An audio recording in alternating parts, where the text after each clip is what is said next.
Join the Discord in the description for more Kirby Air Riders. You might not know it, but this stat, yes, the doodle colored one, is actually one of the most important stats in Kirby Air Riders. Because not only does it affect your weight and how heavy your car is, but it also affects your top speed, which may not be glaringly obvious to the player at first. However, it is also affecting the impact you have on players as well as boxes when you hit them with your vehicle, reduces the damage your vehicle takes when you get hit, and will also affect the turning ability of bike vehicles when you're at higher weight. However, on top of that, something that you might have thought when you were playing is that having higher weight will actually affect your flying capabilities.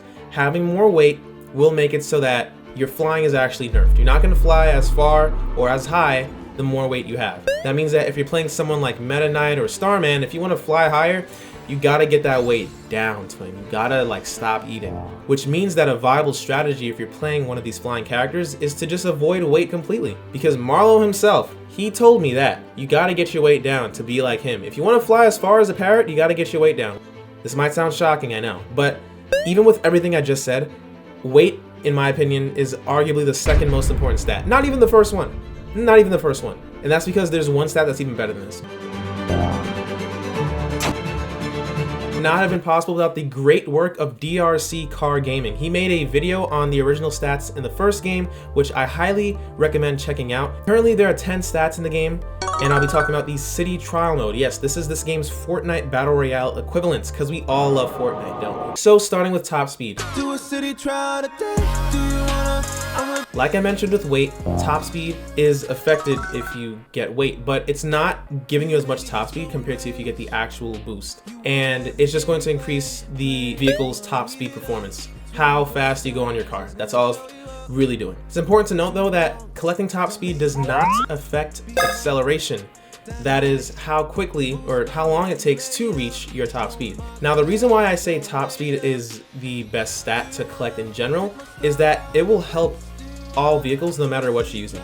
It improves the amount of items you can get while you're playing trials because you're just going faster, so you going faster allows you to get more items. You have more movement so you can move around the map quicker and with more ease, and it will also enhance your offensive and defensive capabilities.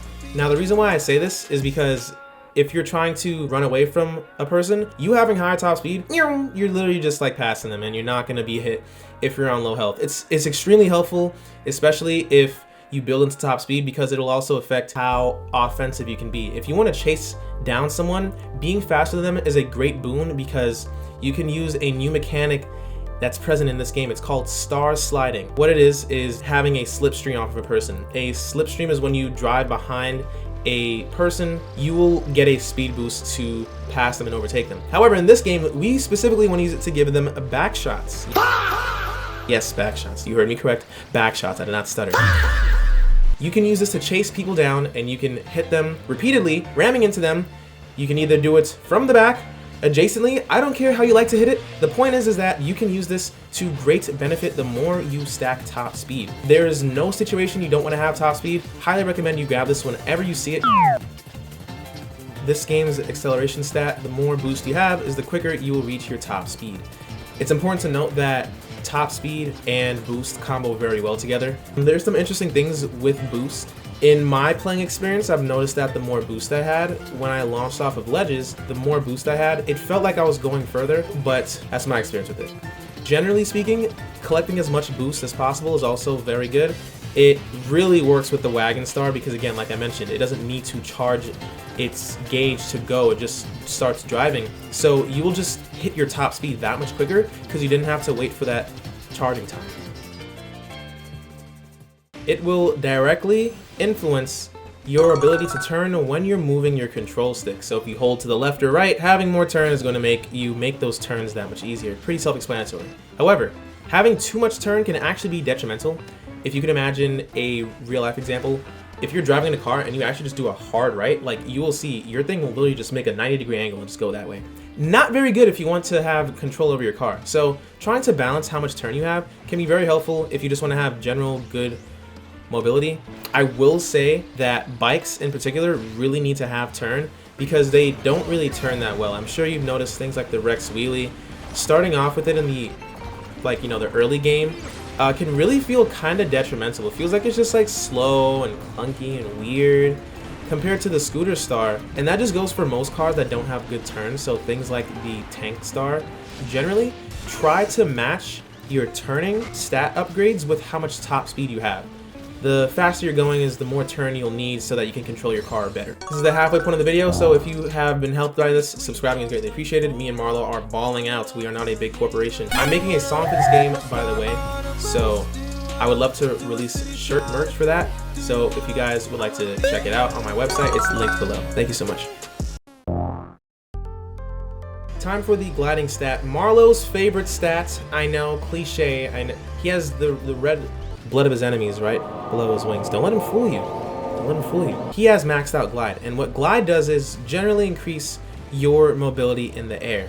So you'll have more movement speed, more movement options because you have more glide. This will be affecting how long you can fly for, as well as how high you can go up if you were to hold down on the control stick. So things like the winged glider, paper star, as well as the shadow star has pretty good flying capabilities as well. This will also match pretty well with the new characters in the game because certain characters have stats more geared towards flying, like Starman. Starman fans, rise. I'm here for you. Trust me. I love you guys. I play as him too.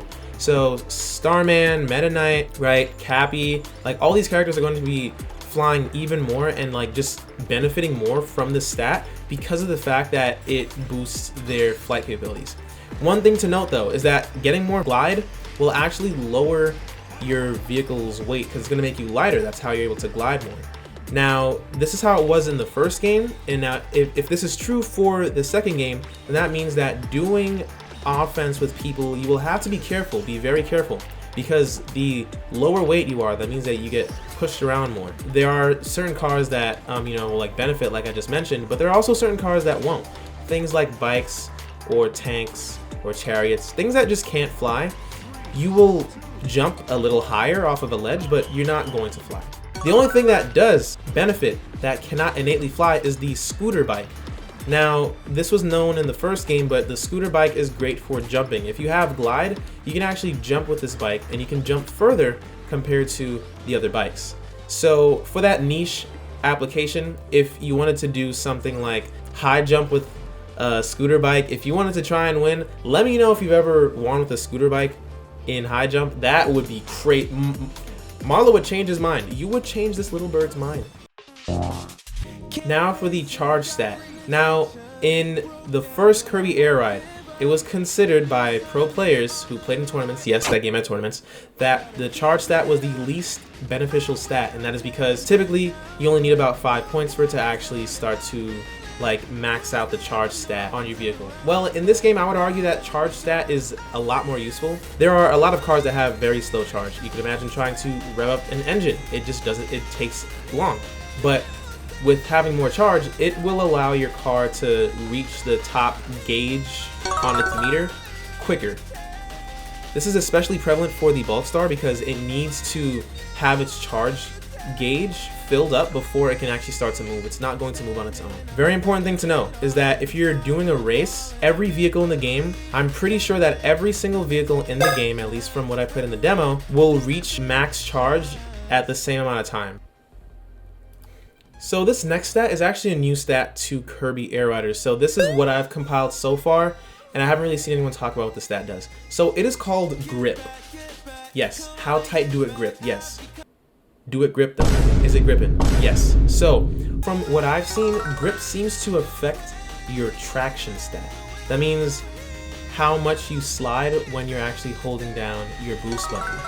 Now I know I mentioned in the boost category that it affects that, but it seems to me that they've actually split this trait from boost into another stat. I'm not sure how many other things it affects, but what I will say based on this is that things like the wagon star will be helped by having more grip because of the fact that it will be able to stop and move and really begin to track players if you're trying to fight them, or just having more ease of maneuverability while you're playing the game. These next three stats are going to be very self-explanatory. Just like in the first game, these aren't going to be doing too much outside of its original description. The first one being the offense stat. That is how quickly you can switch down another player. Yes, that's right. You can actually just start to fire at people if you're playing certain characters like Waddle Doo. He got a switch on him. Don't play with him. From what I've played with, it seems to also affect the character's offense stat. So let's say you're playing King DDD. If you were to hit a person with your hammer, the more offense you have, the more you will do with your hammer. Now your defense stat, that will affect your car's defense. The more you have, the better. The less you'll take from people when they hit you, so your car does not go boom like in SpongeBob. It's important to note that the compact star, at least in the first game, has a value of 0 in terms of its defense. So collecting more defense with it's like a multiplier, right? If you try to multiply 0, you're just gonna get 0. So apart from the compact star, collecting more defense generally will make your star live longer. If you're using the compact star, collecting more will not improve your vehicle's survivability. The final stat, health. Having more of it will make you live longer. Your bar can go through the roof like Kingdom Hearts, just stretch across the whole screen. I love when this bar is off my screen because I know I got a lot of it. It's important to know that certain characters have more health than others, so people like King DDD, if he's riding a Shadow Star, his vehicle's gonna have more health compared to someone like Magalore, who doesn't have as much health as him. So keep that in mind if you want to use vehicles that have lower health. You can actually use them with higher health characters and it will help them out. A lot of different ways that you can combo your characters as well as your cars. So if you'd like to see a follow-up video to that, because I played with every single character in the game and I have tips for all of them, let me know. Let me and Marlo, you let me and Marlo know. Subscribe if you want to see more content. Be good, love and light. Check out my merch as well as the song that's going to drop on about Kirby Air Riders. Bye-bye now.